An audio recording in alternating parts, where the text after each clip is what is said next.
Hello everyone. In this presentation, I discuss the sociological perspective, which is an important concept that Chapter 1 of your textbook covers. When studying and observing social life, sociologists often ask two main questions.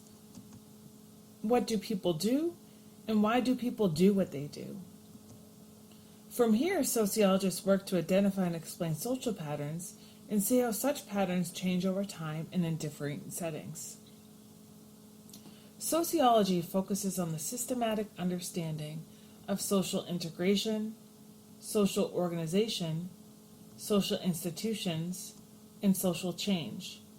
Major themes in sociological thinking include the interplay between the individual and society, how society is both stable and changing, the causes and consequences of social inequality, and the social construction of human life.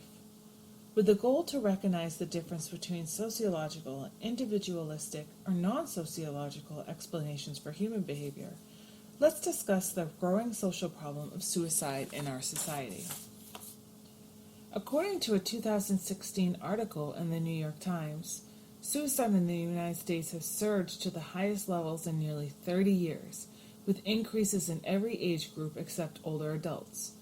Let's brainstorm some reasons why a person might seriously consider committing suicide. Perhaps a child or spouse died. They are unemployed. Maybe they recently lost a job or cannot get work. Perhaps they have a substance abuse problem or relationship problems.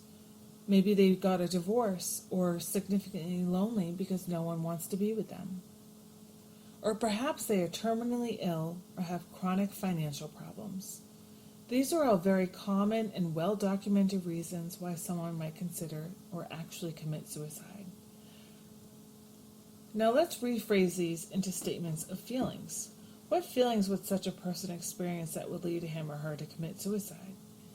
In the case of a child or spouse dying, perhaps there are feelings of depression or feelings of survivor's guilt.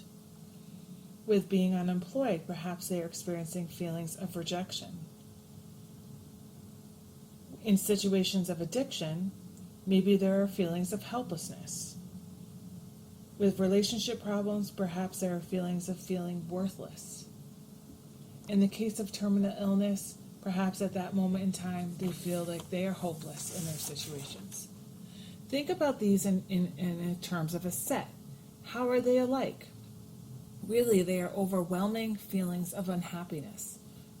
Overall, I think it is safe to say that people commit suicide because they are seriously, chronically, and profoundly unhappy and depressed. Whatever the reason may be, these are examples of individualistic or non-sociological explanations of the problem of suicide. They are not wrong, but they are not particularly sociological. Now let's look at the bigger picture.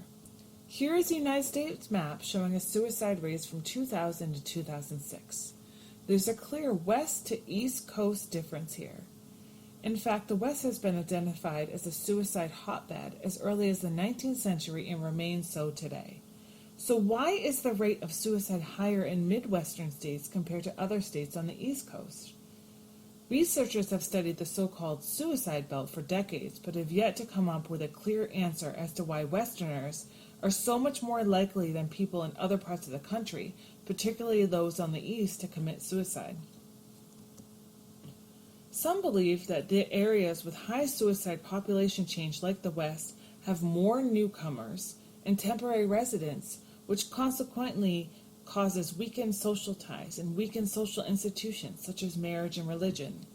That in turn lowers social integration levels and increases suicide rates. Ongoing research continually points to the fact that we often think of this as a rising problem as an individual act, but the social and physical environment was really an important determinant of suicide. These are factors that are external to individuals. These examples are pretty good examples of sociological thinking, compared to the previous list, which serves as internal factors to individuals. Now we can see the difference between sociological thinking, essentially external factors, and individualistic or psychological thinking. Again, one is not better than the other.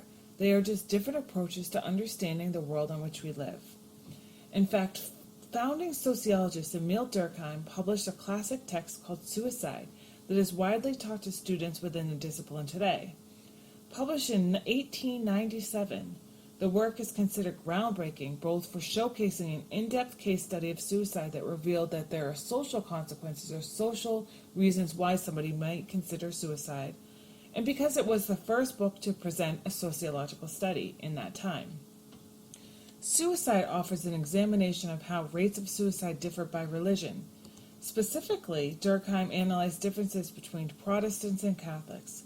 He found a lower rate of suicide among Catholics and theorized that this was due to stronger forms of social control and cohesion among them than in Protestants. He also found that suicide was less common among women and men, more common among single people than those who are romantically involved, and less common among those who have children. Further, he found that soldiers commit suicide more often than civilians, and that curiously, rates of suicide are higher during peacetime than they are during wars. Based on what he saw in the data, Durkheim argued that suicide could be caused by social factors, not just by individualistic or psychology ones.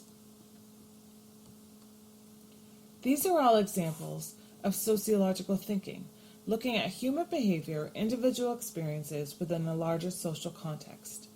In this course, we will see how we don't operate separately from society, but we are embedded within a larger social context. Sociology, or the sociological perspective in a nutshell, is seeing the general and the particular, and that we see general patterns in the behavior of particular individuals, just as we did see in the case of suicide. Sociology is difficult because as much as we want to be objective, our perceptions are guided by our own lived experiences, by our own culture, values, or beliefs. We often view social life as natural, without questioning the hows and whys, and that we often don't think of the why or how we choose our mates, for instance, or why or how we decide to go to college, when and if we are going to have children, or the personal decision to end one's own life. These are all personal decisions, so it's difficult to make a sociological connection, but it is there. We must step back from our familiar routines and look at our lives with a new curiosity, and that's what we will explore in this course this term. I wish you luck as you finish Module 1, and I'm looking forward to working with you all. Thank you, everybody.